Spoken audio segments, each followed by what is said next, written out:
Greetings all, and welcome to part 2 of the 1/72nd scale Vespid Panther Alstrong G with Night Sight series. So previously I've assembled the tank. In today's video we're going to focus on painting. Initially I was going to do scheme number 1 from this kit, however I decided later on as I was building to instead do scheme number 2, which is in the famous German ambush colour scheme from 1944. I'd previously done this paint scheme, however I hadn't done a video on doing it by hand, so I thought this would be a good opportunity. For this colour scheme, the first thing to do was to give the entire tank a base coat of the traditional German dark yellow.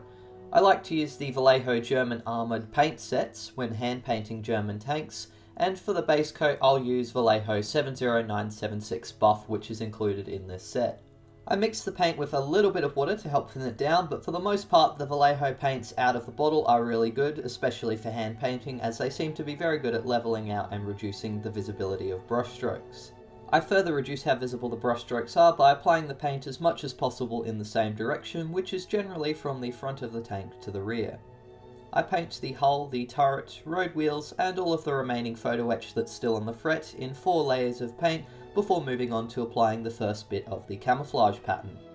With any paint, and especially lighter colours such as the buff, it's a good idea to apply several layers of paint rather than doing one sloppy thick one to help reduce the brush strokes and make it look more smooth and natural, and also to help make sure the colour ends up more uniform, as if you end up only doing 2 or 3 thin coats, the colour might still show the plastic underneath. As you can see, as I apply the second coat and later the third coat, the grey of the plastic starts to vanish and the tank becomes a lot more lighter and more buff. As I mentioned previously, the next colour to be applied onto the tank would be the green camouflaged areas, which I used Vallejo 70890 refractive green, which is also part of the German armour paint set. I apply it using a tiny bit of water to thin it down as I did with the buff, but this time I use a much finer brush and apply it based on the camouflage patterns included in the instructions. Usually I'll outline the camouflage shape and then fill it in if it's a larger one, but a lot of the shapes are quite thin, so I basically just drew a line with the paintbrush. I make sure I have the turret on the hull to help line up some of the areas, although I probably should have glued the photo etch stuff onto the rear of the engine deck prior to painting the camouflage pattern, but I had it on before applying the second coat of green, which helps darken the green and make it a little bit more uniform. While the first coat of refractive green dried, I began the painful task of painting the rubber trim on the road wheels flat black using a very fine brush. I've sped up the process a little bit with the video footage, but if I got any excess black on the road wheels, I'd use my finger to rub it off, and later on I'd do a second coat of flat black and neaten up any mistakes with another coat of buff. Before applying the second coat of green, I cut out and glued the photo-etched engine grille onto the engine deck using a bit of Deluxe Materials Rocket Odorless CA glue. Once the glue had dried, I went ahead with the second coat of refractive green, applying it in the exact same fashion as I did with the first coat, only this time the engine deck grilles would also receive the camouflage pattern.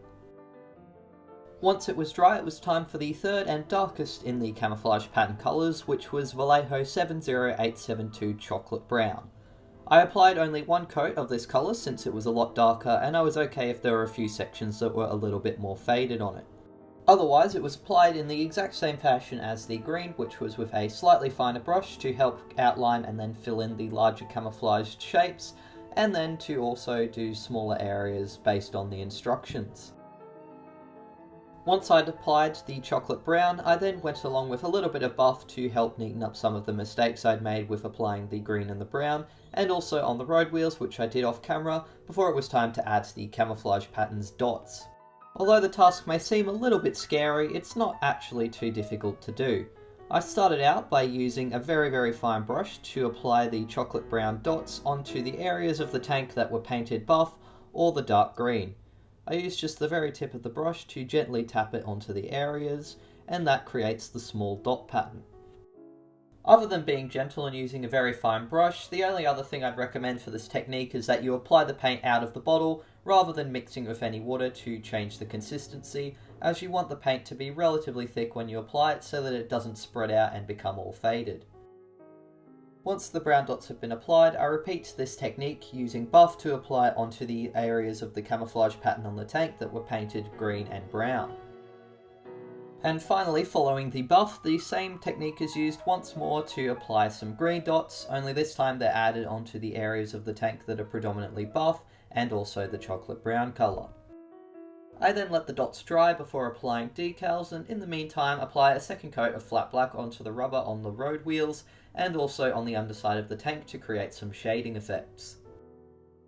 Although the prototype vehicle didn't have any unit markings, I decided to still apply the 301 that was included in this kit, since it wasn't unreasonable for some of the ambushed painted tanks to have been used with the infrared sight in the field.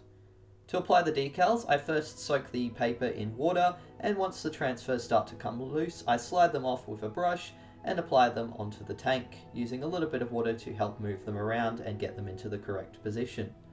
Once I'm happy with where they're located, I then apply some Tamiya decal adhesive over the top to help them adhere to the model, and dab away the excess and then leave the tank aside to dry for 24 hours. In the meantime, I painted the plastic tracks Tamiya XF16 flat aluminium, and once the flat aluminium had dried, I then go over all of the tracks with some Tamiya black panel liner to highlight the details, make the steel look a little bit darker, and also give it a more worn out and oily kind of weathered effect.